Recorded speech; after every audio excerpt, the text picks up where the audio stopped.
Morning, everybody. It is Thursday morning, and I was about to go on my little couch to 10K walk jog, and I thought this is a really good opportunity to just come out here in the garden and give you guys a few updates of things that have been going on around here lately.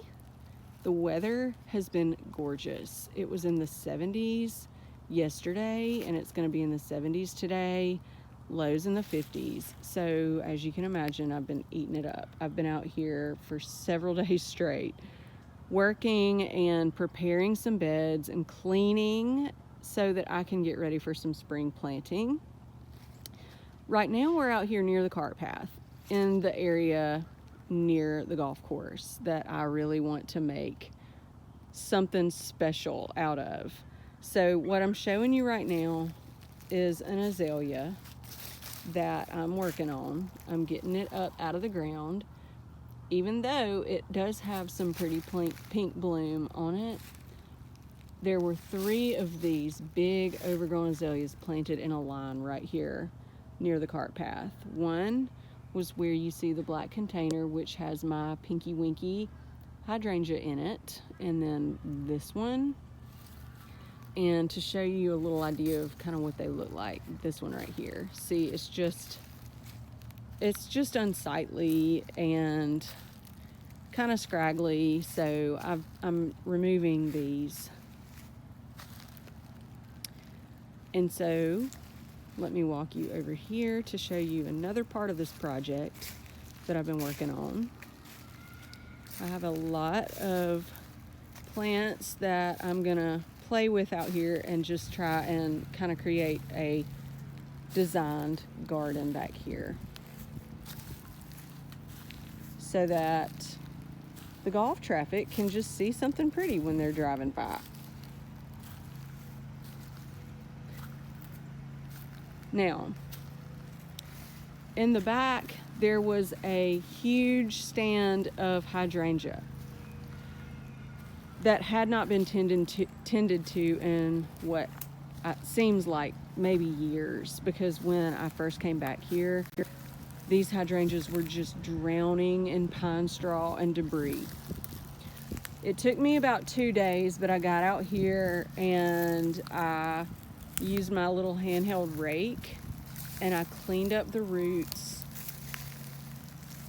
and tried to do a really good job of exposing the bottom branches and pulled out a ton of dead wood, which was so fun. I mean, talk about therapeutic. So as you can see, they are leafing out right now. I don't know what kind of hydrangeas these are. I don't know what to expect, but I am so excited to see what they do, because I fertilized them with some Osmocote slow release fertilizer 1266 that ought to give me a really good yield of foliage this spring and summer. And put in about 4 boxwoods just for good measure, because always the structure of a boxwood looks wonderful next to the big broadleaf of a hydrangea.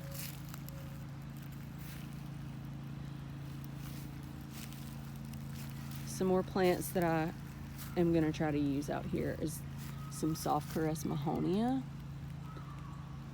some breeze grass, lamandra I believe is the name of that, and also some mondo grass, as well as some gold mop cypress, which is good in part sun. And this is a part sun bed. It's dappled all day until about 3 o'clock, and it gets a couple of hours of afternoon sun as the sun goes down in the west right here across the golf course.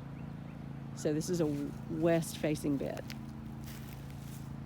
So I'm gonna back up and show y'all something. What you're seeing over here on the right side of this space is a lot of blackberry bramble, some privet that has tried to take over. And then on the left side, I've been cleaning. And it is not easy because blackberries have these roots, I think they're called rhizomes, and they just spread all along the ground and shoot up more blackberries. And so I have been trying to clean this out and prepare it to plant some pretty things. And just side note, I'm thinking about some oak leaf hydrangeas over here in this space with that magnolia as a background and the pine. And yeah, I will be asking my neighbors if they mind if I play back here, because I'm pretty sure that's their property.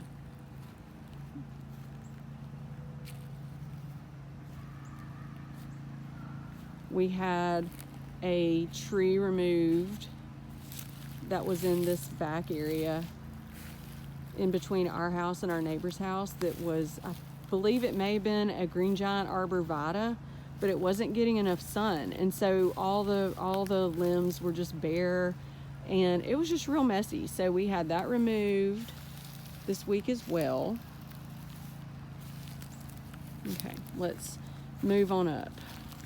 Got a few more things to show y'all in this walkabout. So in the comment section, I would love it if y'all would let me know what your weather is doing right now. I have been so happy and excited about this spring weather here. If you're new to the channel, I live in Dothan, Alabama. My husband and I moved about 5 months ago into this home on the Highland Oaks golf course, Robert Trent Jones, here in Dothan. We had a small cottage home in a nearby neighborhood, and my mom and dad actually live next door. Let me pan over. So that house that you see right across the way, that is my parents' house. The people who lived in this house called my mom and asked she and my dad if my husband and I would want to buy this house from them because they were moving. And the opportunity just really fell in our lap, and we loved our house. We had just gotten done painting, and I was just making it my forever home over there. But we realized that this was an opportunity that we just couldn't pass up, and we love the house, but it's been quite a lot of work trying to do updates on the landscape. If you'll go back to some previous videos, you'll see what was here whenever we moved in, and it wasn't bad. It was just overgrown, and I needed to put a little bit of TLC into the landscape. So that's what I've been doing. Now over here, this is the south facing bed, and it gets the most sun of all the garden beds in this property. So here there are pines and some trees that block some of the sun, so it is dappled for part of the day, but this does get quite a bit of sun. And I've played around with the design here in this bed right at this brick wall, and I'm going to show you guys something, and I need to just briefly give you an update. If you've watched previous videos, you may remember that what I have previously had in this spot right here was the 4-ball topiary, the Carolina cypress, I believe it was, in the spot. So this topiary I had left over at my other home. The reason was because when we were moving, I was putting so many plants in containers. If you've ever moved, you know that it can be pretty overwhelming. And so I was just kind of up to my eyeballs already in moving plants and moving the inside of the house. So there were certain things that, while I would have wanted them, I just honestly didn't have the will or the motivation to get out and take them. Let me get a good view of this here. This is a Japanese something. I can't remember the exact name. If you happen to know it, put it in the comment section for me, please. But it's so pretty. Well, we sold our home to a couple from Georgia, and unfortunately some things happened. I believe it was maybe some health issues. They were unable to keep the house. I was excited because they loved the garden, but anyway, they sold the house, and the person who now lives in the house is not a gardener. And so while that was disappointing for me, I understand that everybody is not a gardener and everybody doesn't share the passion that we have for gardening, and that is totally okay. So last Friday, my husband Ryan and we kind of had the opportunity. She invited us to come over and look at the plants, walk through the garden, and she showed us some things that she didn't want to keep. She is a widow and an older woman, and so it was just a lot of maintenance for her, and I totally do understand that. But at the same time, I was a little sad because we have such an emotional connection to our gardens, as y'all know. So I'm now coming to the place where I just realized that I have to let go and move on to the new and embrace the new. So now I have this funky topiary right here on this brick wall, and I have it flanked with some little lime hydrangeas here and here. And on the other side, I have a grouping of 3 little lime hydrangeas. And I added this boxwood that we brought over from the other house. So we brought about 12 or so boxwoods and this topiary here. And so that was a silver lining. I was able to rescue some of my plants that I would not have been able to get otherwise. And here I also was able to rescue my little fig tree. This is a Celeste that I bought from Lowe's or Home Depot, I can't remember. And there in that little terracotta pot, if you can see it, is a blue point juniper that sprung up in the back natural area, which I potted. So that is what's going on here. And then in front of the topiary and the little lime hydrangeas, I have 3 touch of gold hollies, which I think adds such a great chartreuse pop and contrast. In Linda's most recent video, yesterday's Walkabout, actually, she asked if we use chartreuse in our gardens, and I absolutely do. I love it. Okay, now I have a lot of pots that I'm just waiting to get into the ground, waiting to clean out more beds so that I can figure out where I want to put them.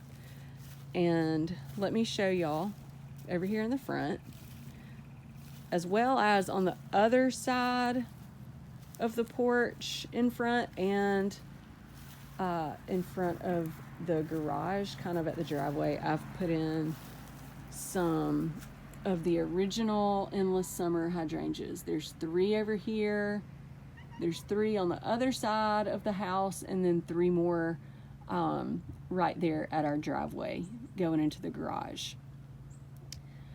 And I'm real excited. The reason that I chose to put in these hydrangeas in the front of the house, which I would not have really normally done that because I'm just a fan of evergreens in the front of a house, and then I've always liked to just play with things like hydrangeas in the back since hydrangeas lose their leaves. But in this case, I have, I think, enough evergreen winter interest that I can handle having a few hydrangeas in the front. And I think that because this house is so structured with such straight lines and so much symmetry, that it kind of needed a little touch of something soft to kind of just soften it. So I am very excited about that, and I can't wait to see what they do this spring. So the original endless summer hydrangeas bloom on old and new wood, and they get about 5 to 6 feet tall and wide. So they're a bigger variety of the endless summer, and that's what I wanted, was just a big variety. That's why I went with them. And they bloom pink or blue depending on the pH of your soil. Now, this is what I'll end with. I'll show y'all what I did yesterday. Inside of my lawn, there are 2 island beds. Okay. Inside these island beds were mass plantings of azaleas and drift roses. Over here on this side, in front of that round camellia, and on the side there, as well as in this middle area here. So yesterday, I was planning on working out near the golf course, but you know how it is, like you just get derailed and then you find yourself in the middle of something that you didn't plan on doing. So yesterday I got out here and I pulled up several drift roses and azaleas and kind of just emptied out this bed, and it feels so good now to have a blank slate. And another thing that I got to do was plant this little blue, divinely blue Deodar cedar tree. Let me give you a good look about this tree. It is so pretty. It has this blue silver foliage.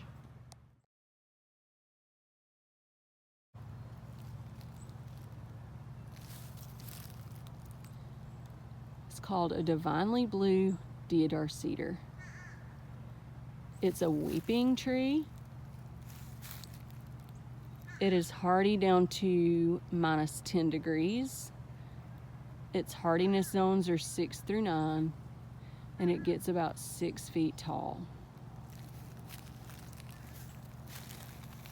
It was in a concrete container over by the driveway. So the reason I planted it here was twofold, because I wanted to use that concrete planter out near the golf course. And also, I thought this would be a stunning statement tree, like a specimen tree for this front bed here. So in a couple of years, I'm hoping that you won't even be able to see this trunk. I hope that it will be covered by these weeping branches. And I planted it where I did because I think it's gonna really, really shine with these 2 green glossy leaf camellias as its backdrop.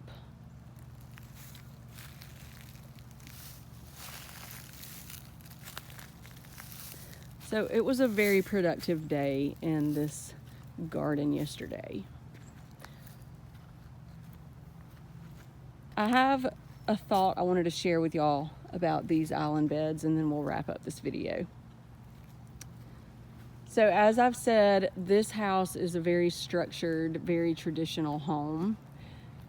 A lot of symmetry was necessary in the front landscape, and I love that look too. It's much different from the cottage look that I had over at the other house, but I think it's beautiful, just like a cottage garden. But what I'm really excited about is that I think these 2 island beds in the front of my house really lend themselves to kind of having that cottagey touch.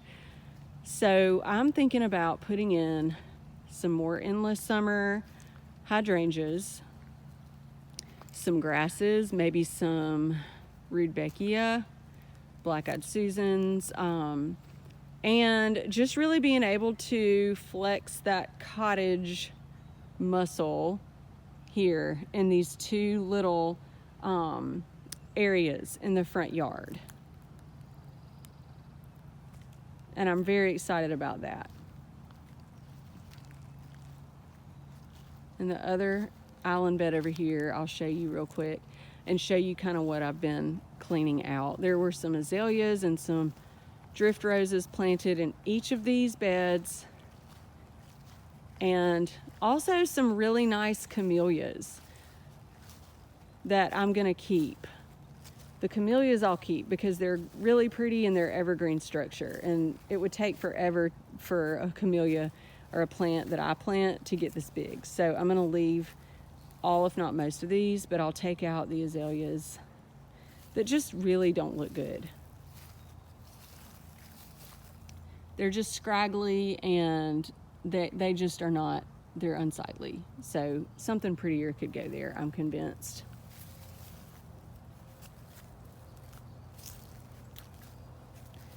as well as these drift roses over here.